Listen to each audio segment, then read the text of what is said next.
എൻ്റെ അടുത്ത് നിന്നിട്ട് ഒരാൾ പറഞ്ഞു, ലൈലത്തുൽ ഖദറിനെ കാണാൻ കൗരവുള്ള രാത്രിയാണ്, മുത്തുനബി ജനിച്ച രാത്രി എന്ന് ഒരു ഉസ്താദിന്റെ നാട്ടിൽ നിന്ന് വഅള് പറഞ്ഞിക്കണ്. എന്നിട്ട് എനിക്ക് ഉറക്ക് കിട്ടിയിട്ടില്ല. ഞാൻ മൂപ്പരോട് ചോദിച്ചിട്ട് മൂപ്പര് തെളിവൊന്നും വ്യക്തമായിട്ട് പറഞ്ഞു തന്നിട്ടില്ല. നല്ല മനുഷ്യനാട്ടെ, മോശക്കാരനല്ല, ഉസ്താദും മോശക്കാരനല്ല, മൂപ്പരും മോശക്കാരനല്ല, ഞാൻ ഉള്ള കാര്യം പറയാം. അതുകൊണ്ട് ഞാൻ നിങ്ങളോട് അതിന്റെ തെളിവ് ചോദിക്കാൻ വന്നാണ്. എനിക്ക് ഇന്നലെ ഉറക്കിട്ടിട്ടില്ല. നല്ലൊരു മനുഷ്യനാണ്, മൂപ്പർക്ക് ഉറക്കിട്ടിട്ടായിരിക്കും. അവൻ എന്തേ ഓർക്കിട്ടാന്ന് ചോദിച്ചപ്പോ മൂപ്പര് പറഞ്ഞ കാര്യം എന്താ അറിയാം? ഇന്നാ അൻസൽനാഹു ഫീ ലൈലത്തുൽ ഖദ്ർ വമാ അദ്റാക മാ ലൈലത്തുൽ ഖദ്ർ എന്ന സൂറത്ത് ഓതി മൂപ്പര്. അതില് ആ രാത്രിയാണ് ഏറ്റവും മഹത്തായതെന്ന് പറഞ്ഞിട്ട് പിന്നെ നമ്മള് റസൂലുള്ളാഹി തങ്ങൾ ജനിച്ച രാത്രിയാന്ന് പറയുമ്പോൾ എന്താണ് അതിന്റെ രേഖ?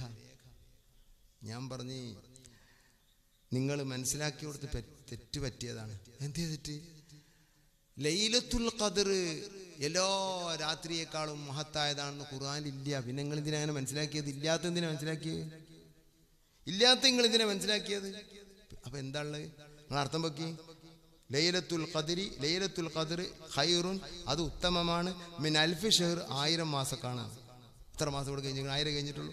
1000 മാസത്തേക്കാൾ മഹത്തായ പ്രത്യേകത ലൈലത്തുൽ ഖദ്റിനുണ്ട്. മുത്തുനബി 1000 മാസത്തേക്കാൾ മഹത്വമുള്ള മുത്തുനബിക്ക്. അപ്പൊ നിങ്ങൾ മനസ്സിലാക്കിയത് ഖുർആനിലില്ല. ഖുർആനിൽ അങ്ങനെ ഒരു സ്ഥലത്തുമില്ല ലൈലത്തുൽ ഖദ്റാണ് ഏറ്റവും മഹത്തായ രാത്രി എന്ന്. ഇല്ല. ജനൽ ജന്നതൈൻ ഫി ഫളിൽ ലൈലതൈൻ, ഇമാം തിൽമസാനി എഴുതിയ കിതാബ. 2 രാത്രിയുടെ മഹത്വമാണ് അതിൽ പറയുന്നത്. ലൈലത്തുൽ മൗലിദ്, ലൈലത്തുൽ ഖദ്ർ. അതിൽ നിന്ന് 20 തെളിവ് പറഞ്ഞിട്ട് സമർത്ഥിക്കുന്നു അദ്ദേഹം, ആ ഇമാമ്. ഇത് ലൈലത്തുൽ മൗലിദ്, നബി തങ്ങൾ ജനിച്ച രാത്രിയാണ് ലൈലത്തുൽ ഖദ്റിനെ കാണാൻ മഹത്തായത്. ഇത് ഇബ്നു ഹജർ തങ്ങൾ സമർത്ഥിക്കുന്നുണ്ട്, ഖസലാനി സമർത്ഥിക്കുന്നുണ്ട്, എല്ലാവരും ഉണ്ട്. നോക്കി നിങ്ങൾ, ഏറ്റവും മഹത്തായ ദിവസം ഏത്? മുത്തുനബി ജനിച്ച ദിവസം. ഏറ്റവും മഹത്തായ ദിവസം ഏത്? തിങ്കളാഴ്ച, വെള്ളിയാഴ്ച അല്ല. അത് തെറ്റാണ് മനസ്സിലാക്കിയത്. ആദം നബിയെ പടച്ച ദിവസം. അന്നേക്ക് വെള്ളിയാഴ്ചക്ക് മഹത്വമുണ്ട്, തിങ്കളാഴ്ചക്ക് മഹത്വം. മുത്തുനബി ജനിച്ചു എന്നുള്ളതാ. മുത്തുനബി ആദം നബിയേക്കാൾ ഉത്തമരാണ്. അന സയ്യിദു ഉൽദി ആദം, ആദമു വമൻ ദൂനഹു തഹ്ത ലിവാഇ. റസൂലുള്ളാഹി തങ്ങളെ പറ്റി അല്ലാഹു എന്ത് പറഞ്ഞു? ഇന്ന അക്രമകും ഇൻദല്ലാഹി അത്ഖാകും. നിങ്ങളിൽ ഏറ്റവും അള്ളാഹുവിന് ആദരവുള്ള ലൈലത്തുൽ ഖദ്ർ അല്ല, ഏറ്റവും തഖ്വയുള്ള മനുഷ്യനാണ്. ആരാ ഏറ്റവും തഖ്വയുള്ള മനുഷ്യൻ? സഹീഹ് ബുഖാരിയിൽ കാണാം, അന അത്ഖാകും, ഞാനാണ് ഏറ്റവും തഖ്വയുള്ള മനുഷ്യൻ. അപ്പൊ ഇന്ന അക്രമകും ഇൻദല്ലാഹി അന എന്ന് മനസ്സിലാകാത്ത ഒരാളുണ്ടാവുകയില്ല. മുത്തുനബിയാണ് ഏറ്റവും വലിയവർ. ഏറ്റവും വലിയ അനുഗ്രഹം കിട്ടിയ ദിവസമാണ് ഏറ്റവും മഹത്തായ ദിവസം. മുത്തുനബിയുടെ ജന്മമാണ് ഏറ്റവും വലിയ അനുഗ്രഹം. ലൈലത്തുൽ ഖദ്ർ അല്ല. ലൈലത്തുൽ ഖദ്ർ വരുന്ന മലക്കുകളും അനുഗ്രഹങ്ങളൊക്കെ ഉണ്ട്, അവരൊക്കെ റസൂലുള്ളാഹിന്റെ താഴെയാണ്. ഇത് ലൈലത്തുൽ ഖദ്റിന്റെ കാൾ മഹത്തായ ലൈലത്തുൽ മൗലിദ്, നബിയുടെ കാലത്ത് നബി തങ്ങൾ ജനിച്ച ആ ലൈലത്ത് മാത്രമല്ല, ഖിയാമത്ത് നാൾ വരെയുള്ള എല്ലാ ലൈലത്തുൽ മൗലിദിനും ആ മഹത്വമുണ്ട്. ആശൂറാന്റെ മഹത്വം നമുക്കറിയാം.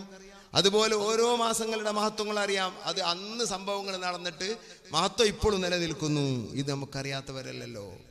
റസൂലുള്ളാഹി ജനിച്ച ആ ടൈമിനി അതിനേക്കാൾ ഉയർന്നൊരു ടൈം വരാൻ പോകുന്നില്ല. അതുകൊണ്ടാണ് അബ്ദുൽ അസീസ് ദബ്ബാഗ് തങ്ങൾ പറഞ്ഞത്, ഇബ്രീസിൽ കാണാം റസൂലുള്ളാഹി ജനിച്ച ടൈം അത് ഉത്തരം കിട്ടുന്ന ടൈമാ. അത് അള്ളാഹുവിന്റെ ജമാലിയത്തിന്റെ തജല്ലിയുള്ള ടൈമാ. സഹീഹ് ബുഖാരി പറഞ്ഞ യൻസിലു റബ്ബുനാ തബാറക വതആല ഹീന യബ്ഖാ തുലുസുൽ ലൈലിൽ ആഖിർ, അള്ളാഹു മനുഷ്യന്റെ പ്രകൃതിക്കൊത്ത് പ്രവർത്തിക്കുന്ന ടൈം എന്ന് പറഞ്ഞ മഗ്ഫിറത്ത് തരുന്ന ടൈം, സുബഹിന്റെ തൊട്ടുമുള്ള ടൈം, അത് റസൂലുള്ളാഹി ജനിച്ചതിനാൽ ഉണ്ടായതാണ്. യുസ്തജാബു ദുആഉ ഫിൽ വഖ്തില്ലദീ ഉരിദ ഫീഹി നബി സല്ലല്ലാഹു അലൈഹി വസല്ലം.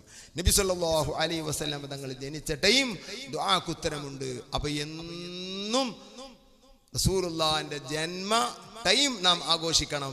അതാണ് തഹജ്ജുദിന്റെ ടൈം. എന്നും ജന്മ ടൈം ആഘോഷിക്കുക.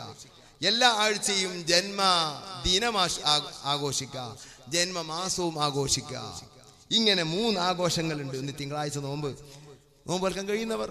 ഒന്ന് എല്ലാ തഹജ്ജുദും റസൂലുള്ളാഹി ജനിച്ച ടൈം മുതൽക്കാണ് ആ ടൈമിന് ആ മഹത്വം കിട്ടിയത്. യുസ്തജാബു ദുആഉ, ദുആക്ക് ഉത്തരം കിട്ടിയത് ഫിൽ വഖ്തില്ലദീ ഉരിദ ഫീഹി നബി സല്ലല്ലാഹു അലൈഹി വസല്ലം. നബി തങ്ങൾ ജനിച്ചതാണ് അതിന് കാരണം. ആ ടൈമിന്, അതിന് മുമ്പ് ആ മഹത്വം അതിനില്ല.